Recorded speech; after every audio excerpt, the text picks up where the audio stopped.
Hello, this is CityScape, a regular podcast featuring people, places, and ideas that impact Livonia. I'm Dan West with the Livonia Chamber of Commerce. Despite all the COVID disruptions this year, Livonia's real estate values continue to climb and maintain an upward momentum we've seen for several years. In data released by the Metro Detroit real estate analyst RealComp, median sales prices for homes in Livonia was $223,750 in September, up from 5.5% a year ago, and up more than 40% from 5 years ago. Realtor.com reports that Livonia has been one of the nation's leading home buying markets for millennials for the past few years. Gary Reggish is a veteran real estate agent who has sold in Livonia for more than 2 decades. He is also past president of the Michigan Realtors Association. He joins us today to analyze what's going on with the Livonia real estate market. Gary, thank you for joining us today. Thank you, Dan. Good morning, my friend.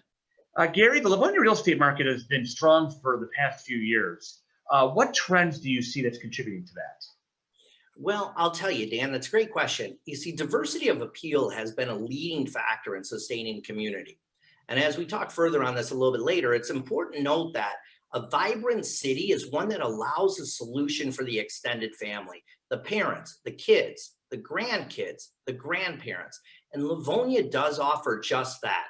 Everything from senior housing to starter homes, parks, recreation centers, shopping, and dining, you name it, Dan. Mhm. How is Livonia's numbers compared to trends in the rest of the Metro Detroit market? Well, this is exciting because Livonia is leading most metropolitan cities in our immediate area. So outperforming Northville Township, Plymouth, Farmington Hills, Novi, South Lyon, to name a few. And houses in Livonia are selling 2 times faster than the average of the entire multiple listing metropolitan area. You know, averaging approximately 22 days on the market. Livonia has been solid.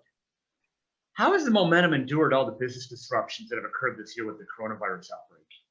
So, everybody talks about, the COVID-19 shelter in place and how that's impacted business. But I have to tell you that, you have to think about real estate in the form of supply and demand. Okay. I'm taking you back to your old economics professor way back in elementary school, right? So supply and demand, when you have a shortage of inventory and demand is up, prices are going to rise, right? Well, that's exactly what we have with real estate. So supply is down, and actually year over year in Livonia, it's down about 12% year over year. And interest rates are at historic lows. So the current 30-year fix, Dan, is right now 2.75% for a 30-year fix. So inventory being down, low interest rates cause demand to be up, prices rise, right? Now, this is where the COVID shelter in place comes into play.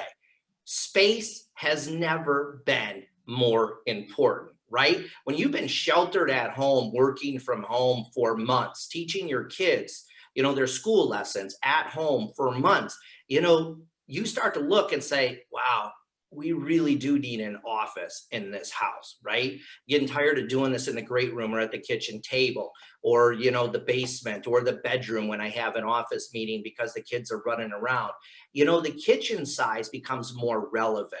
You start to look around at what your house doesn't have, and space becomes way more important than it was pre-shelter in place. Now, let's add a new wrinkle to this, right? Or I should say a new wrinkle. It's a new component to this that's really interesting and fascinating when you think about it. Millennials are hitting the market now faster than they ever have. Now, why? Well, let's take a look at the Great Recession, as they call it, started in 2007, really tail end of 2006 in Michigan with the automotive industry, and their layoffs. The millennials saw many of their parents lose their homes or struggle to keep their homes. They saw their friends' parents struggling to keep their homes. So millennials were real nervous once the market started to recover, and we did recover quite promptly. About 2013, 2014, we stabilized, and properties quickly came back to pre-recession levels and then surpassed those levels. But millennials were still a little bit nervous, right? So they were sitting on the fence, they were on the sidelines. Well, now enter COVID, with properties going up in value and houses selling at record paces. Now, what's going to happen with COVID shelter in place? Is it going to stall the real estate market? It didn't. houses continue to sell. We found new ways of maneuvering the current market condition, and property values continue to rise. That gave millennials the confidence they needed to dive full in.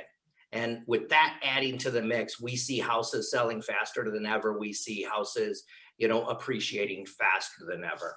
And we're going to see this market continue going through to next year. We're going to see interest rates staying the same, 2.75% for a 30-year fix, or close to that, 3%, 3.125% throughout next year. So historically, incredibly low rates. And again, as I said earlier, inventory is down 12% year over year. So again, supply is down.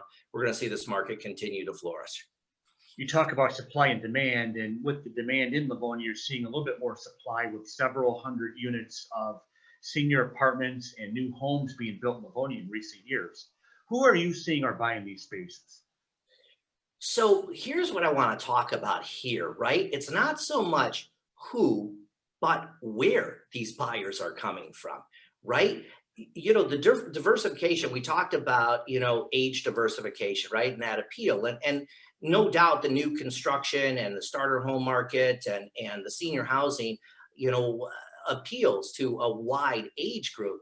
But here's what's interesting to me. With all the new construction, 70%, a little bit better than 70% of the buyers buying the new construction are coming from Livonia, or they're buyers that have moved out of Livonia years ago because Livonia didn't offer the new construction solution that they now offer. And these buyers are moving back to Livonia.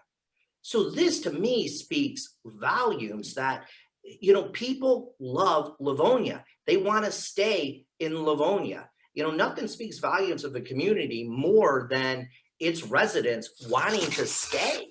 Well, Gary, you give us a great pep talk here about the real estate market here in Livonia, and I just think stuff like this helps people feel better about where they live. And Gary, we thank you for taking time to help us break it down today. Thank you, Dan. You have a wonderful day. And we thank everyone for watching this episode of CityScape. We'll see you next time.